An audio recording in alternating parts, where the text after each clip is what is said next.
बहुत बहुत शुक्रिया फ्रेंड्स क्लब ऑफ अमरोहा का, जिन्होंने एक रिकॉग्नाइज़ किया एक अदना से खादिम को, जो आज ऑनलाइन में अपने जो स्किल मैंने सीखे हैं अपने उस्तादों से, और यहाँ मेरे उस्ताद भी मौजूद हैं, तो एक नर्वस भी हूँ कि उनके सामने बोलने का मौका मिल रहा है।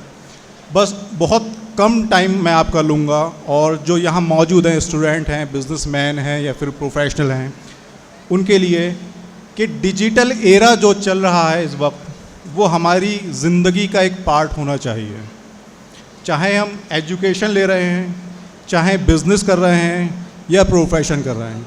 जैसे डॉक्टर सलीम साहब यहाँ मौजूद हैं, तो एक बहुत अच्छा एग्ज़ाम्पल हैं ऑनलाइन का या डिजिटल इस एरा का, जिसमें इन्होंने अपनी जो सर्विसेज को, अपनी खिदमत को अंजाम दे रहे हैं और एक मैसेज दे रहे हैं कि हाँ, आप एज ए डॉक्टर अगर ऑनलाइन आ जाते हैं तो आप अपनी सर्विसेज और बढ़ा के दे सकते हैं, एक खिदमत खल्क को एक लार्ज नंबर पर ले जा सकते हैं।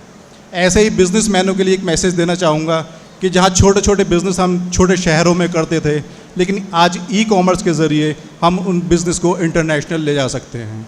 और इसका बहुत बड़ा जीता जागता एग्जाम्पल आपने देखा होगा, आप ही के शहर से है हाशमी दवाखाना, जो आज से लगभग 20 साल पहले से ई कॉमर्स इंडस्ट्री में हैं।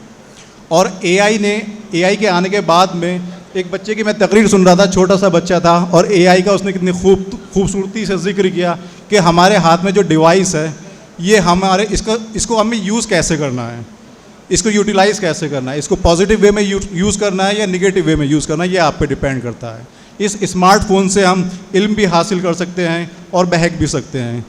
तो बस एक छोटा सा मैसेज यही रहेगा, जो हमारी डिवाइसेस हैं इनको अच्छे से यूज़ करें और डिजिटल एरा के इस पार्ट में अपना कंट्रीब्यूशन ज़रूर दें। अगर हम इस टेक्नोलॉजी को अवॉइड करेंगे, इस टेक्नोलॉजी को नज़रअंदाज करेंगे, तो कहीं ना कहीं अपने आप को बहुत पीछे ले जाएंगे।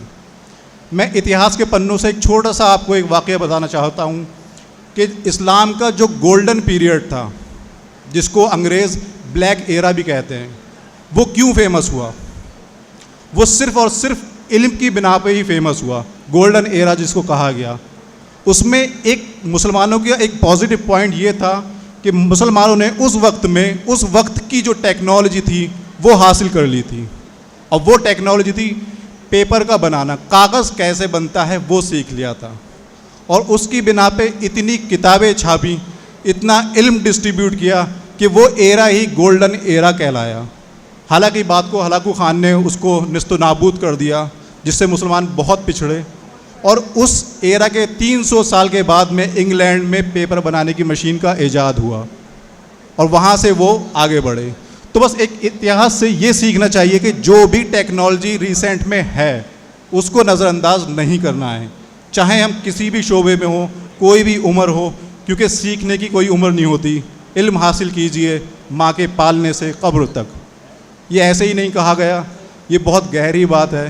तो अभी डिजिटल एरा चल रहा है, तो कहीं ना कहीं इसमें अपने आप को जोड़ के चलिए। बहुत बहुत शुक्रिया, और मैं फिर शुक्रगुजार हूँ अमरोहा क्लब का, जिन्होंने मुझ अदना खादिम को यहाँ पर आने का मौका दिया। अस्सलाम वालेकुम।